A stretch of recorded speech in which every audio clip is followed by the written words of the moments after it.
Molecules की इस amazing और कलरफुल दुनिया में आपका स्वागत है। कभी सोचा है कि ये छोटे छोटे ना दिखने वाले मॉलिक्यूल्स का वजन या मास आखिर होता कितना है? वैसे साइंस में मास और वेट थोड़ा अलग है, पर चलो आज हम मॉलिक्यूल्स के मास को समझने के इस मजेदार सफर पर निकलते हैं। ओ देखो जरा, यहाँ संजय के दिमाग में एक बहुत ही बढ़िया सवाल आया है। ये पूछ रहा है कि पानी यानी H2O का मास कितना है। क्या बात है संजय, बिल्कुल सही सवाल, और आज हम सब मिलकर इसका जवाब ढूंढने वाले हैं। तो संजय की इस सवाल का जवाब है एक सुपर इंटरेस्टिंग कॉन्सेप्ट में, जिसे हम कहते हैं मॉलिक्यूलर मास। चिंता मत करो, नाम थोड़ा साइंटिफिक जरूर लग रहा है, पर यह है बहुत ही सिंपल।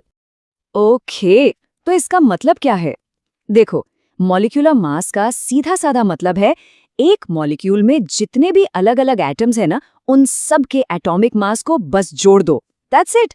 और इसे आसान बनाने के लिए हम इसे एक खास यूनिट में नापते हैं, जिसे कहते हैं एटॉमिक मास यूनिट्स, या फिर शॉर्ट में यू।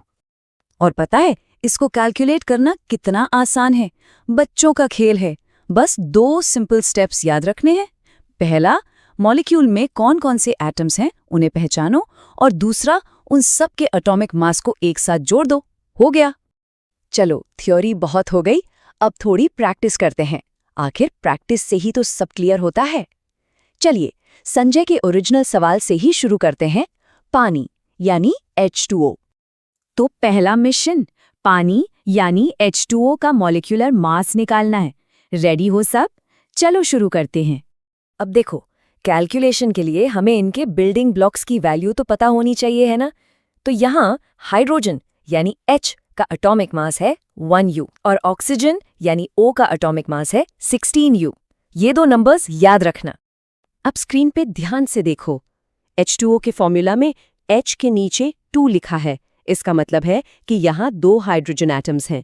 तो हम क्या करेंगे? 2 को उसके एटॉमिक मास यानी 1U से मल्टीप्लाई करेंगे, जिससे मिलेगा 2U। और ऑक्सीजन, उसका तो सिर्फ एक एटम है, तो उसका मास 16U ही रहेगा। सिंपल। और अब बस आखिरी स्टेप, इन दोनों को जोड़ दो। 2U + 16U कितना हुआ?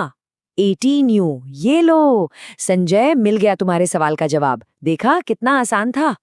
एक तो हो गया, मजा आया ना? चलो अब थोड़ा सा लेवल अप करते हैं।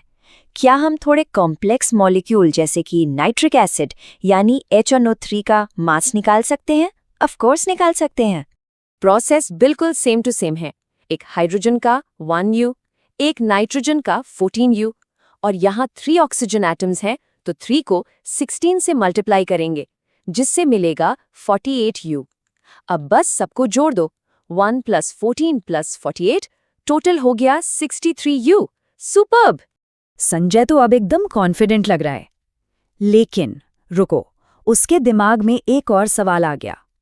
हम जो नमक खाते हैं, सोडियम क्लोराइड NaCl, उसका क्या वो भी एक मॉलिक्यूल है? यहाँ कहानी में आता है एक नया ट्विस्ट। यही तो है सबसे जरूरी बात। हर कंपाउंड एक जैसा नहीं होता। कुछ, जैसे पानी या CO2, एटम्स के जुड़ने से बनते हैं, ये होते हैं मॉलिक्यूल्स। पर नमक जैसी चीजें चार्ज्ड पार्टिकल से बनती है, जिन्हें हम कहते हैं आयंस। तो फिर इनका मास कैसे नापे? तो ऐसे आयोनिक कंपाउंड्स के लिए हम एक थोड़ा अलग सा पर बहुत ही मिलता जुलता टर्म यूज करते हैं, फॉर्मूला यूनिट मास। घबराना नहीं, ये बस एक नया नाम है, काम वही है। इसकी डेफिनेशन भी ऑलमोस्ट सेम ही है। फॉर्मूला यूनिट मास का मतलब है किसी कंपाउंड के एक फॉर्मूला यूनिट में जितने भी एटम्स हैं, उन सबके एटॉमिक मासेस का टोटल। बस फर्क इतना है कि ये शब्द हम आयन से बने सब्सटेंसेस के लिए यूज करते हैं। और यही है सबसे बेस्ट पार्ट। सुनो, नाम अलग है पर कैलकुलेशन का तरीका बिल्कुल 100% सेम है, तो टेंशन की कोई बात ही नहीं है। चलो हमारे टेबल सॉल्ट यानी सोडियम क्लोराइड यानी NaCl का एग्जाम्पल देखते हैं। एक सोडियम Na एटम का मास है 23U, और एक क्लोरीन Cl एटम का मास है 35.5U। दोनों को ऐड कर दो और हमारा फाइनल आंसर आ गया 58.5U। ये है NaCl का फॉर्मूला यूनिट मास। सिंपल है ना? चलो एक लास्ट एग्जाम्पल, ताकि कॉन्सेप्ट बिल्कुल सॉलिड हो जाए। कैल्शियम क्लोराइड यानी CaCl2। यहाँ एक कैल्शियम का मास है 40U और 2 क्लोरीन एटम्स हैं, तो 2 को 35.5 से मल्टीप्लाई करेंगे जिससे मिलेगा 71U। तो टोटल हुआ 40 + 71 यानी 111U। तो चलो फटाफट एक क्विक रिकैप कर लेते हैं। मॉलिक्यूलर मास होता है मॉलिक्यूल्स के लिए, फॉर्मूला यूनिट मास होता है आयॉन्स से बने कंपाउंड्स के लिए। पर सबसे मजेदार बात यह है कि दोनों को कैलकुलेट करने का तरीका एकदम सेम है, बस सारे एटम्स के मास को जोड़ दो। देखो, संजय को भी अब सब कुछ बिल्कुल क्रिस्टल क्लियर हो गया है। तो अब इस क्लास का आखिरी सवाल, और ये है आपके लिए। क्या आप मीथेन यानी CH4 का मॉलिक्यूलर मास कैलकुलेट कर सकते हैं? छोटा सा हिंट, कार्बन का एटॉमिक मास है 12U और हाइड्रोजन का है 1U। अपना जवाब नीचे कमेंट्स में जरूर लिखना। जरा सोचो, इस एक सिंपल से मेथड से हम यूनिवर्स के कितने सारे अलग-अलग मॉलिक्यूल्स का मास पता कर सकते हैं। आज केमिस्ट्री की एक बड़ी पहेली सुलझाते हैं। रेनू मैम, ये मॉलिक्यूल्स तो इतने छोटे हैं, इनका मास पता कैसे करें? बहुत अच्छा सवाल संजय, इसे मॉलिक्यूलर मास से समझते हैं, बहुत आसान है। सीधा सा हिसाब है, एक मॉलिक्यूल के सारे एटम्स का मास बस जोड़ दो। एकदम सही। चलो पानी के मॉलिक्यूल H2O का एग्जाम्पल लेते हैं। तो देखो, पानी में है 2 हाइड्रोजन एटम और 1 ऑक्सीजन एटम। सिंपल है ना? अब मजे की बात यह है कि हमें इनका एटॉमिक मास पहले से ही मालूम है। बस एटम्स की संख्या को उनके मास से मल्टीप्लाई करो और सबको जोड़ दो। और ये आ गया जवाब। पानी का मॉलिक्यूलर मास है 18U। अरे वाह, ये तो समझ आ गया। पर मैम, ये फॉर्मूला यूनिट मास क्या होता है? कैलकुलेशन तो एकदम सेम है, बस फर्क ये है कि इसे इस्तेमाल कब करना है। देखो, फॉर्मूला यूनिट मास हम आयोनिक कंपाउंड्स के लिए इस्तेमाल करते हैं। चलो अब इसे कैल्शियम क्लोराइड पर ट्राई करते हैं।